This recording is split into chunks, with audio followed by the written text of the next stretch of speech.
Well, for more insight on Pompeo's book, we're joined now by NewsNation political editor Chris Stirewalt. Chris, thanks for being with us. So the former Secretary of State, he's suggesting another possible 9/11 style event could arise from south of the border. That's a pretty bold charge. Well, I mean, it's a defensible one, certainly. The growing chaos in Mexico, but also it's not just Mexico, of course. It's Central America. It's also new destabilizing in South America. But of course, it's also a country where we have millions of people who just overstay their visas, who come here legally and then just disappear. So I guess I would say I'll rate it as true. It's certainly true. But a lot of things could be that. It's just this is one that is more politically potent, which may be helpful for a guy who looks like he's getting ready to launch a presidential campaign. Yeah, and I definitely want to talk to you about that as well. So let's say this, political potency, as you just said. Let's stay with the border.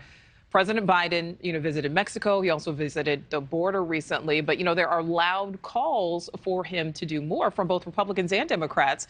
Now, Pompeo called large sections of the country lawless. Do you think that's more about a political jab, or is that about potentially igniting some action? Well, I mean, both things can be true. And you're right. Democrats know the situation at our border, and this is a global problem about an impoverished South and a wealthier global North, and these massive migrations of people in these huge numbers.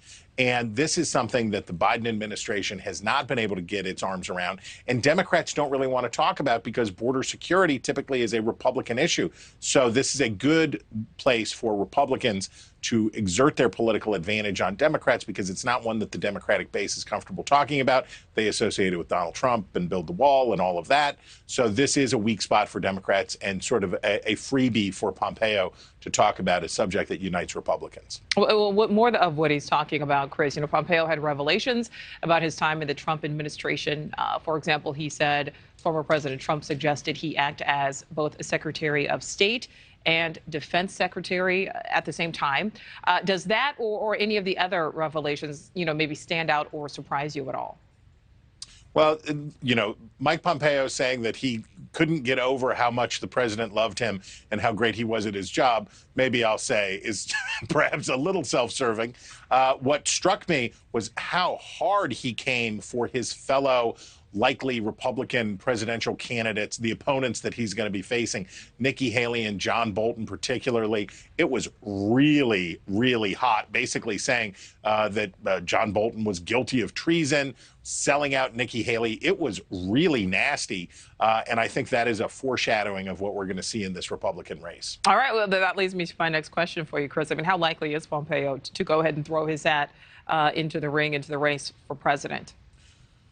So it goes like this. You get the early, they're all claim jumpers waiting to see who's going to be the first one to go, who's going to be the first big name to jump in. And you've got Pence and you've got Nikki Haley and you've got certainly Ron DeSantis. You have who's going to be the one that jumps in first. So somebody will go and then a bunch of them will jump in after that. Then it'll calm down for a little while. Then it'll be quiet. And then you'll get the really big names that'll come in after that, maybe in the fall. So I think Pompeo is a second tier candidate who probably needs to get in early to try to lock up fundraising and lock up support so that he can go the stretch. All right, before we let you go, let's stick with that. Another thing that's getting a lot of attention, he didn't mince words in any way when it came to journalist Jamal Khashoggi, calling him an activist. He was, of course, a journalist who was killed, questioning the media's coverage of him. Is this an interesting stance from a man who may potentially run for U.S. president?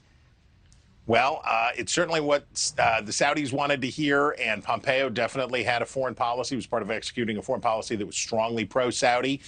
So I guess he's standing pat. You're going to dance with the ones who brung you. NewsNation political editor Chris Stirewalt, as always, a pleasure. Thank you. Thank you for watching. Go to newsnationnow.com to find NewsNation on your television provider. And don't forget to click the red subscribe button below to get more of NewsNation's fact-driven, unbiased coverage.